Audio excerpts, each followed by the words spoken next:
अब तक आप लोगों ने तुलसीदास की भारत महिमा से दोनों अंश पढ़ लिए। इसके बाद हम लोग पढ़ेंगे कवितावली।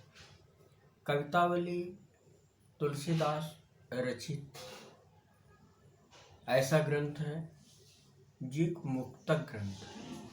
मतलब जैसे आप मानते हैं प्रबंध काव्य और मुक्त काव्य, तो ये मुक्त काव्य है। यद्यपि इसमें भी रामचरितमानस की तरह सातों कांड उसी प्रकार से है, किंतु यह सवैया और कवित्व छंदों में लिखा गया है। यह भी कहा जा सकता है कि आगे जो रीतिकाल की प्रवृत्तियां हैं उनका समावेश इस कृति में मिलता है। कवितावली में जो छंद संकलित हैं वे छंद सुंदरकांड से संबंधित हैं और इसमें उस प्रसंग का वर्णन किया गया है जब हनुमान जी ने लंका जलाई थी। लंका जलाते हुए उनका एक सुंदर चित्र गोस्वामी जी ने प्रस्तुत किया है। पहला छंद देखें। बालिधि विशाल विकराल ज्वाल जाल मानो, लंक लील को काल रसना पसारी है। कैधो व्योम बीथिका भरे हैं भूरि धूम केतु, वीर रस वीर तरवार सी उघारी है। तुलसी सुरेश चाप कैधो दामिनी कलाप, कैधो चली मेरु ते कृतानुसरी भारी है। देखें जातु धानी अकुलानी कहें, कानन उजार्यो अब नगर पुजारी है। तो इसमें आप देख रहे हैं कवितावली में ये पहला छंद है। बालिधि विशाल विकराल ज्वाल मानो। बालिधि माने पूंछ। बालिधि विशाल विकराल ज्वाल जाल मानो। हनुमान जी की पूंछ पे जब कपड़े आदि लपेट करके आग लगाई गई तो उनकी पूंछ ही एक विशाल और भयानक आग की ज्वाला जैसी लगती है। ऐसा लगता था कि जैसे लंका को निगलने के लिए काल ने अपनी जीभ फैला दी। रसना मानी जीभ। अथवा ऐसा लगता है कि जैसे आकाश रूपी गली में बहुत से धूमकेतु, भूरि माने बहुत से, बड़े परिमाण में धूमकेतु भरे हुए हैं। अथवा ऐसा लगता है कि वीर रस स्वयं वीर के तलवार के रूप में प्रकट हो गया। अथवा तुलसीदास कहते हैं अथवा ऐसा लगता है कि जैसे इंद्रधनुष हो, अथवा ऐसा लगता है कि जैसे आकाश में चमकने वाली बिजलियों का एक समूह उत्पन्न हो गया हो, अथवा ऐसा लगता है कि जैसे सुमेरु पर्वत से एक बड़ी भारी आग की नदी बह रही हो। यह देखकर जातुधान माने राक्षस और जातुधानी राक्षसिनी, यह देखकर राक्षस और राक्षसिनी आपस में बात करते हैं। व्याकुल होकर कहते हैं, देखो पहले तो इसने वन उजाड़ दिया, अब यह नगर को भी जलाए दे रहा है।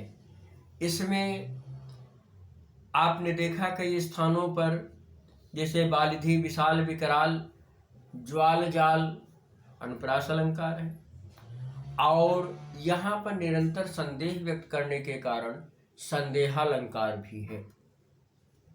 दूसरा छंद। हाट बाट कोट ओट अट्टनिय गार पौर खोर खोर दौर दौर दीनी त्याग है। आरत पुकारत संहारत न को काहू, व्याकुल जहाँ सो तहाँ लोग चले भाग्य हैं। बालिधि फिरावे बार बार झहरावे झरे, बुंदिया सी लंक पघिलाई पाग पाग्य है। तुलसी बिलोक जा अकुलानी जातु धानी कहें, चित्र हो के कपिसो निशाचर ना लागे।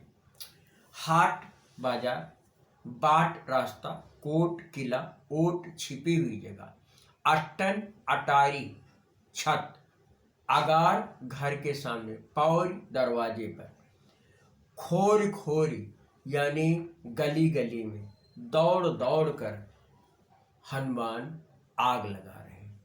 सब लोग आरत यानी व्याकुल होकर के पुकार रहे हैं। कोई किसी को संभालने वाला नहीं है। सब व्याकुल होकर यहाँ से वहाँ भागे चले जा रहे हैं और वे अपनी पूंछ को बार बार इधर से उधर हिलाते हैं और उसमें निकलने वाली आग की चिंगारियों को गिराते हैं और उससे ऐसा लगता है कि जैसे बूंदिया एक मिठाई होती है, इसको नुक्ती भी कहती, कि वे लंका को पिघला करके उसकी बूंदी बना रहे हों और इस आग में जो पाग है उसमें उसको पका रहे हैं। तुलसीदास कहते हैं कि इन सब से व्याकुल निशाचर और निशाचरी सब कहते हैं कि अब तो राक्षस किसी चित्र में भी अगर कोई बंदर बना होगा तो उससे भी किसी प्रकार का झगड़ा नहीं करेंगे। लपट कराल ज्वाल जाल दहु दिशि, धूम अकुलाने पहचाने कौन काहिरे, पानी को लात बिललात जरे गात जात, अरे परे पाई माल जात भ्रात तू निवाहिरे, प्रिया तू पराही नाथ नाथ तू पराही बाप बाप तू पराही पूत पूत तू पराही रे, तुलसी बिलो के लोग व्याकुल बिहाल कहें, लेह 10 चीस 20 चख चाहिए। भयानक लपटें उठ रही हैं जो 10 दिशाओं में फैली हुई है। उससे जो उठने वाला धूम है, धुआं है, उससे सभी व्याकुल हैं और कोई किसी को पहचान नहीं रहा है। सभी पानी के लिए चिल्ला रहे हैं, उनके शरीर जले जा रहे हैं और वे बड़े ही करुणा से कहते हैं कि हे भाई मुझे बचा लो। ऐसे में जो निकट संबंधी हैं वे भी किसी को पहचान नहीं रहे। पत्नी पति से कहती है तू मेरा पति नहीं है, पति पत्नी से कहता है कि तू मेरी पत्नी नहीं है, बाप पुत्र से कहता है तू मेरा पुत्र नहीं है और पुत्र पिता से कहता है कि तुम मेरे पिता नहीं। तुलसीदास कहते हैं लोग इस प्रकार व्याकुल हैं और सब व्याकुल होकर के इधर से उधर भाग रहे हैं। तब राक्षस लोग कहते हैं कि रावण के 10 सिर हैं और 20 आंखें हैं, अब वो 20 आंखों का सुख प्राप्त कर ले। यहाँ व्यंग का भाव है कि 20 आंखों का सुख प्राप्त कर ले, अर्थात अब 20 आंखों से यह लंका की दुर्दशा देख ले। इसके पहले वाले में बुंदिया सी लंक पघिलाई पाग पाग है में उपमा अलंकार था और इसमें भी आप देखेंगे तो कई स्थानों पर आप देखेंगे इसमें अनुप्रास अलंकार भी है। और ये जो तीसरा वाला है, इस तीसरे वाले में भयानक रस है क्योंकि इसका स्थायी भाव भय है। और चौथा देखें, बीथिका बाजार प्रति अट्टरी अगार प्रति पंवरी पगार प्रति बानर बिलोकिय, अध उर्द बानर विधि सिद्धि सी बानर है, मानहु रहो है भरी बानर तिलोकिय, मुदे आंख ही में उघारी आंख आगे ठाड़ो, धाई जाए जहां तहां और को काकिए, लेहु अब लेहु तब को ना सिखायो, मानो सोई सतराय जय जाहि जाहि रोकिए।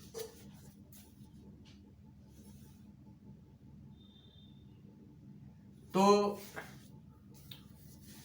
बीथिका माने रास्ता, गली, बीथिका रास्ते में, बाजार में, प्रत्येक छत पर, प्रत्येक घर के बाहर, प्रत्येक दरवाजे पर जहां देखो वहां पर बंदर ही दिखाई देता है। नीचे बंदर है, ऊपर बंदर है, दिशाओं में बंदर है, दिशाओं के कोनों में बंदर है।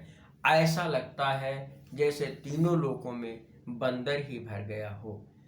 अगर आंखें बंद कर लो तो उसका स्मरण हो आता है, अगर आंखें खोलो तो आंखों के सामने दिखाई देता है। अब ऐसा देख करके सभी लोग कहते हैं कि पहले तो किसी ने उचित शिक्षा नहीं मानी, जो कहा गया उसको उस पर विश्वास नहीं किया, जिससे भी कहा जाता था वही नाराज हो जाता था। अब जैसे बने सोई सतराए जाए जाहि जाहि रोकी, जिसको रोका जाता था वही नाराज हो जाता था। सतराई माने नाराज हो जाना, तो वही वही नाराज हो जाया करता था। इसमें ये जो चौथा वाला है छंद, इसमें अद्भुत रस है। इसका स्थायी भाव होता है विस्मय। इसके बाद गीतावली से कुछ पद हैं। गीतावली में पदों में रचना की गई है, और इसमें जो पहला पद है उसमें उस प्रसंग का वर्णन किया गया है जब भरत ननिहाल से लौट करके आते हैं और वे माँ कौशल्या से मिलते हैं। पढ़ते हैं गीतावली।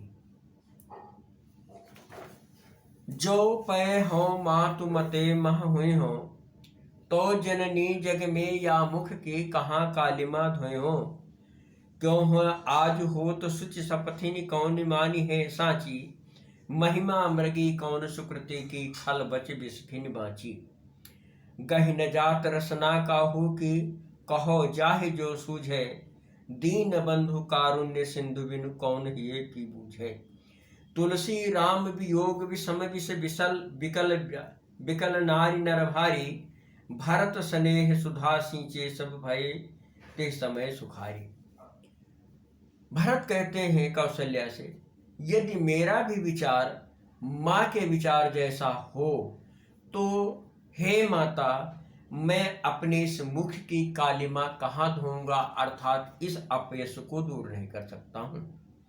अगर मैं शपथ लेकर के भी कहूं तो उसे कौन सच मानेगा, क्योंकि ये संसार ऐसा है जिसमें कोई भी हो, किसी का कितना भी यश हो, उसकी यश रूपी हरणी को दुष्टों के वचन रूपी बाणों से बच सकी है। अर्थात कोई भी ऐसा नहीं है जिसकी निंदा दुष्टों ने न की हो। किसी की जीभ नहीं पकड़ी जा सकती, रसना माने जीभ, किसी की जीभ नहीं पकड़ी जा सकती है, इसलिए जिसके मन में जो कुछ आए वो कहे। तुलसीदास कहते हैं कि राम के बिना, जो करुणा के सिंधु हैं, उनके बिना मेरे ही हृदय की गति कौन समझ सकता है।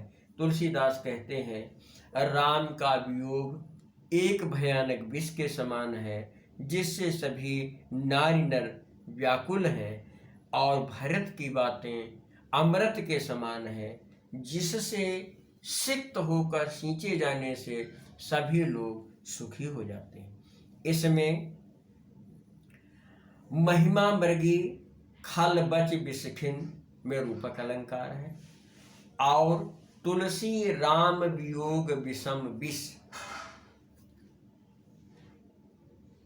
में भी तुलसी राम वियोग विषम विष विकल नारी नर भारी, इसमें उपमालंकार है। और स्नेह सुधा सींचे सब होए सुखारी, इसमें भी उपमालंकार है। अब इसके बाद अगला ये आप देखेंगे तीसरा, मेरो सब पुरुषार्थ थाको है। मेरो सब पुरुषार्थ थाको, इसमें उस समय का, उस प्रसंग का वर्णन है जब मेघनाद की शक्ति से आहत होकर लक्ष्मण मूर्छित हो गए थे, तब का वर्णन किया गया है। राम लक्ष्मण के वियोग में व्याकुल होकर कहते हैं, मेरो सब पुरुषार्थ थाको, विपत्ति बटावन बंधु बाहु बिन करो भरोसो काको। सुन सुग्रीव साचे हो मुँह पर फेरो बदन विधाता, ऐसे समय समर संकट हो तजो लखन सो भ्राता। गिरि कानन जय है शाखा मृग, हों पुनि अनुज संघाती। होए है कहा विभीषण की गति रही सोच भरी छाती। तुलसी सुनि प्रभु बचन भालु, कपि सकल विकल ही हारे। जामवंत हनुमान बोली तब अवसर जानी प्रचारी। राम कहते हैं कि मेरा संपूर्ण पुरुषार्थ थक गया है। जो भाई मेरी विपत्ति को बटाने के लिए, मेरी विपत्ति को कम करने के लिए मेरे बाह के समान था, मेरे हाथ के समान था, वह जब उसने ही मुंह फेर लिया है, अर्थात वो ही मेरा सहयोग नहीं दे रहा है, तो और किस पर भरोसा करूं। हे सुग्रीव, ऐसा लगता है कि भाग्य मेरे विपरीत है।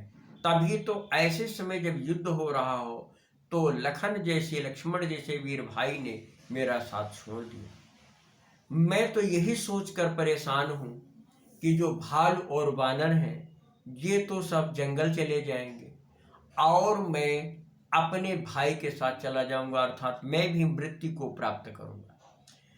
किंतु विभीषण की क्या गति होगी, क्या स्थिति होगी, यही सोच सोच कर मेरा मन भर आता है। तुलसीदास कहते हैं कि राम की इस बात को सुनकर सभी भालू और बंदर व्याकुल होकर हृदय से परेशान हो जाते हैं। उचित अवसर जानकर जामवंत ने हनुमान को बुलाया और ये बताया। इसमें देखिए कई स्थानों पर व्यंजना शब्द का प्रयोग किया गया, जैसे कहा गया गिरि कानन जय है शाखा मृग हाँ पुन अनुसंघात, मैं भाई के साथ चला जाऊंगा अर्थात मैं भी मर जाऊंगा। इस बात को कहा नहीं गया लेकिन ये अर्थ ध्वनित होता है। और विपत्ति बटावन बंधु बाहुबिन करो भरोसो काको, इसमें प्रत्यानुप्रास भी है और प्रत्यानुप्रास के साथ साथ यहाँ पर दाहिना हाथ होना एक मुहावरा है, उसके भाव को ग्रहण किया गया। अब इसके बाद जो तीसरा वाला पद है, इस पद में लक्ष्मण की उस स्थिति का वर्णन है जब औषधि पाकर वो सचेत हो जाते हैं। तब वो कहते हैं हृदय घाव मेरे पीर रघुवीर है, पाई संजीवनी जागी कहतियों, प्रेम पुलक विसराय शरीर है, मोहि कहा बूझत पुनि पुनि जैसे पाठ अरथ चर्चा की रहे, शोभा सुख क्षति लाह भूप कह केवल कांति मोल ही रहे, तुलसी सुनि सौमित्र वचन सब धरि न सकत धीरो धीर है, उपमा राम लखन की प्रीति की क्यों दीजे खीरे नीरे।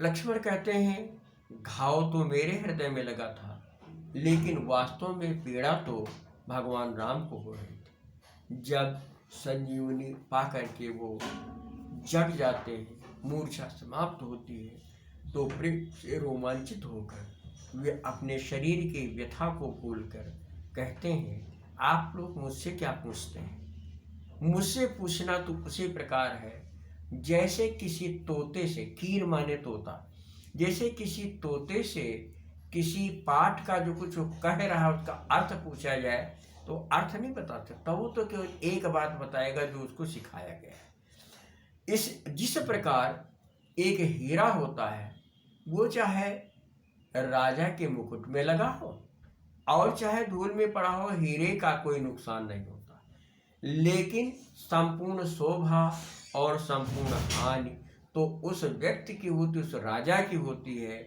जिसका वो हीरा होता है। तुलसीदास कहते हैं कि सुमित्रा के पुत्र अर्थात लक्ष्मण की इस बात को सुनकर धैर्यशाली भी धैर्य नहीं धारण कर सकते। फिर ऐसे में राम और लक्ष्मण के प्रेम की तुलना दूध और पानी से नहीं दी जा सकती, अर्थात दूध और पानी में भी वो उतनी घनिष्ठता नहीं है जितनी घनिष्ठता राम और लक्ष्मण के प्रेम में है। मोहि कहा बूझत पुनि पुनि जैसे पाठ अर्थ चर्चा की रे, में उपमा अलंकार है। तो इस प्रकार से हम लोगों ने आज कवितावली और गीतावली के ये पद पढ़े हैं। अब इसके बाद दोहावली और विनय पत्रिका के पद पढ़े जाएंगे। आप लोग साथ साथ देखते रहें तो निश्चय ही आपको अर्थ समझ में आ जाएगा।